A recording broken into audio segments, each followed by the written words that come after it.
الحمد لله الذي هدانا سواء الطريق وجعلنا التوفيق خير رفيق، والصلاة والسلام على من أرسله هدى وبالاهتداء حقيق ونورا به الاهتداء يليق، وعلى آله وأصحابه الذين صعدوا في مناهج الصدق بالتصديق وصعدوا في معارج الحق بالتحقيق.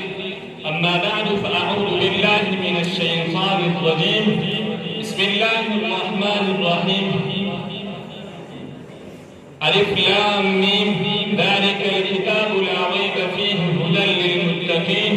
وقال الله تعالى في موضع آخر: إنا نحن نزلنا الذكر وإنا له لحافظون. محترم علماء كرام وطلباء كرام، اولا تحفه عندكم چې عبارت لري السلام علیکم ورحمة الله وبرکاته. ثانیا عرض کوم دا چې الله دې ما ته داسې د خبرو توفیق راکړي چې ستاسو مخې ته هغه خبرې زه عرض کړم، او اول ما ته د عملو توفیق راشي او بیا تاسو.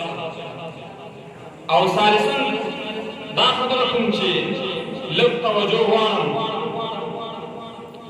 الله رب العزت په هر زمانه کې هر قسم مخلوق پیدا کړي، انسانانو کې هم پیدا کړي، حیواناتو کې هم پیدا کړي، لیکن الله رب العزت انسانان ته هم قانون نه لګړي، حیواناتو ته هم قانون نه لګړي چې داسې یو قانون باندې بچلېږي. چا چې د قانون سرغړونه وکړه، الله رب العزت بیا هغې په دنیا کې هم خلکو ته خپلې د آخرت کې هم په دنیا کې مختلف کتابونه هم دي، مختلف انسانان هم دي، مختلف حیوانات هم دي. کتابونه کې هغه اول چې قرآن مجید دی، چې کله قرآن مجید راغی ټول کتابونه منسوخ کړل. انسانانو کې هغه چې علماء کرام دي. زه به تاسو ته د قرآن پاک په باره کې یو اعجاز په باره کې یو واقعه بیان کوم، ځکه د قرآن وعده الله رب العزت خپله کړې ده. په قرآن کې ډېر ځایونه کې راځي، الله پاک چیلنج ورکوي خلکو ته، وایي که ناران شي یو آیات ته راوړي، حتی تر دې پورې الله وایي ودعوا شهداءکم، وایي تاسو ځان سره علما هم یو ځای کړئ، تاسو یو آیات ته راوړئ. نو دې نه معلومېږي چې د قرآن یو عجیب اعجاز دی. مؤرخین حضرات لیکي ورځ به ورځ یو کس کله بهر ملک ته تلو، خارج ته تلو، کله چې هلته راغلو، ځکه زمونږ عام معمول دا دی چې خلک خارج ته ځان سره یو څه شی وړي، هغه ځان سره قرآن مجید وړي، وایي په دې کې به هلته تلاوت کړو. کله چې هلته ورسېدو، هلته دا مطالبه وکړه د اهل کتاب نه چې زه تا سره کتاب کوم، نکاح کوم، ځکه دا د علماو اتفاق دی چې د اهل کتابو سره نکاح کېږي. کله چې هغې سره مطالبه وکړله اهل کتاب دي، ورته وویل چې تا سره زه نکاح کوم نو په درې شرطونو سره. اول شرط دا دی چې ما ته به د اسلام دعوت نه راوړي، دویم دا دی چې خلک خپل رشتهدارو سره تعلق ختموي، او دریم دا دی چې ما به هره ورځ ګرجې ته کلیسا ته وړي. مسلمان ورته وویل ټیک ده، دا کار وکړه، یعنې منظور یې کړه، ورسره خبره یې وکړه، اوکې کړه. کله چې دا مثال هر پوه شو، دې نه پس مسلمان یو کور ونیو، او دا نه و چې مثال په طور کاروبار ته لاړ، نو قرآن مجید یو تاخچه کېښود. کله چې مثال دا لاړو او کور ورته چې مثال په طور زه به د کور صفایي کوم، نو ده ورته چې مثال په دې تاخچه کې قرآن پاک دی، چې هغه مکمل سامان راواخیستو، نو دا قرآن مجید هم داسې کوم اضافه سامان چې هغې کمرې کې قرآن مجید هم ګزار کړي. کله چې مسلمان راغی او ویې کتل کور کې ګوري کور صفایي شوې ده او قرآن مجید هم نشته، حیران دی، پوښتنه دی قرآن مجید څه شو؟ هغه ورته وایي چې قرآن مجید هلته مې ګزار کړی دی. کله چې لاړو قرآن راواخلو او قرآن یې مچو کې او غیر اختیاري د قرآن غیر اختیاري چغه پرې ورکړه. کله چې هغې وکتل، هغې هم دا وویل چې اشهد ان لا اله الا الله واشهد ان محمدا عبده ورسوله. هغه ته پوښتنه کوي چې څه عرض خبره وه چې مخکې تا ما سره په شرطونو سره نکاح وکړو، په شرطونو سره دې نکاح وکړه او اسلام دې نه قبلوي، اوس بغیر د اختیار. وایي کله چې تا دا کتاب راواخیستو، په دغې وخت کې یوه رڼا راوچت نو دا د قرآن اعجاز دی. ډېر زیات علما واقعات ذکر کوي، وایي کله یو بله واقعه هم علما ذکر کوي، وایي کله چې د عیسایانو او د مسلمانانو مقابله شوه، یو ځای وټاکلو د مناظرې ځای، کله چې مسلمانان او عیسایان راغلل نو مسلمانان ورته وایي تاسو یو څه پیش کړئ، عیسایان ورته وایي تاسو څه پیش کړئ.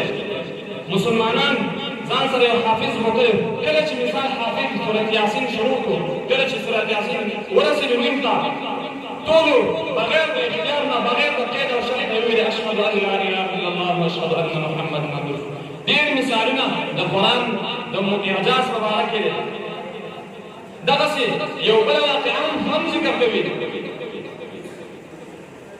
یو ورځ یو عالم بیان کوو، وایي قاري چې یا عالم دا قبر، یعنې قبر کې چې کېږي نه خرابېږي. کله چې یو وزیر مدرسه هم وه، وزیر چې دا خبره واورېده، د وزیر مدرسه کې هم یو قاري و، هغه حیران پاتې شو، سوچ یې کوو چې دا به زه په خارج کې هم داسې ګورم چې رښتیا هم قاري او حافظ خرابېږي او که نه خرابېږي. کله چې قاري صاحب وفات شو او قبر کې یې دفن کړې، هغې نه پس خلکو ځان سره راټول کړه او وایي ځو دا قاري صاحب به ګورو چې رښتیا هم نه دی، مولوي صاحب دا خبره رښتیا دی او که نه، چې دا وایي العلماء ورثة الانبیاء، او بله دا خبره کوي چې قاري او عالم قبر یعنې ځمکه نه خرابوي. چې لاړو کله قبر ته، مقبرې ته لاړو، نو مقبرې کې قبر چې پړي که ده چې ګوري قاري صاحب نشته. وزیر صاحب مولوي صاحب وایي چې مولوي صاحب ته ویله چې دلته شته، خو ویل چې قاري صاحب او مولوي صاحب قبر نه خرابوي، اوس خو دا قبر کې هم نشته. مولوي صاحب ورته وایي زه هغه عالم یادوم چې باعمله وي، او هغه عالم یادوم چې دین ساتي، په دین ځان نه ساتي. نن سبا ډېر خلک دا شته، دین باندې ځان ساتي، دین نه ساتي. لیکن همیشه دفعه الله رب العزت دنیا کې قسم مخلوق را لېږلی، ډېر الله پاک چې کله مثال په طور د دین دفاع چې چا کړې، الله ورته رجال همیشه ویلي. نو خبره مې دې کوله چې چا د دین دفاع وکړه، الله رب العزت په دنیا کې منور کړي او آخرت کې وحیم کړي. عرض مې دا و چې د قرآن ډېر عجیب کتاب دی، الله موږ ته رالېږلی دی. نو دا د یو قانون دی، یو قانون چې یو څوک دی یو غټ سړي طرف نه خاله خط راشي، نو خامخا یې سړی ګوري که نه چې هلکه ما ته یو ډېر غټ سړي طرف نه خط راغلی، نو د الله طرف ته موږ دا خط راغلی، دا کتاب راغلی، او چا چې په کتاب باندې صحیح عمل وکړي، نو الله رب العزت دی حدیث کې هم راځي ان الله يرفع بهذا الكتاب اقواما، ان الله يرفع بهذا الكتاب اقواما ويزعو به اخرين. نبی علیہ السلام حدیث مبارک دی، وایي چا چې په کتاب باندې عمل وکړي، نبی علیہ السلام یې اوچت کړم، او چا چې په دې باندې عمل ونه کړي ویزعو به اخرین. تاسو خپله وکړئ، چا چې د دین مقابله کړې، چا چې د قرآن مقابله کړې، چا د دین حق پرست خلکو مقابله کړې، ته یې وګوره دنیا کې څه حال دی. لیکن همیشه دپاره کاول ځیم که بیا تاسو هر مسلمان باندې دا د فریضه ده چې د دین کلکه دفاع کړو، که په هر جانب کې که د جهاد ډګر وي کلک به دفاع کړو، که د تصدیق میدان وي کلک دفاع به کړو، که د تصوف میدان وي کلک دفاع به کړو، که د سیاست میدان وي کلک دفاع به کړو. لیکن سیاست کار دی دا د علماو کار دی، سیاست چې دا په علما پوهېږي. لیکن نن خلک وایي د ملا څه کار دی چې مثال سیاست ته راولي، کار د ملا دی. نبی علیہ السلام څنګه سیاست کو زمون پیغمبر، نبی علیہ السلام څنګه مجاهد و، څنګه کمانډر و.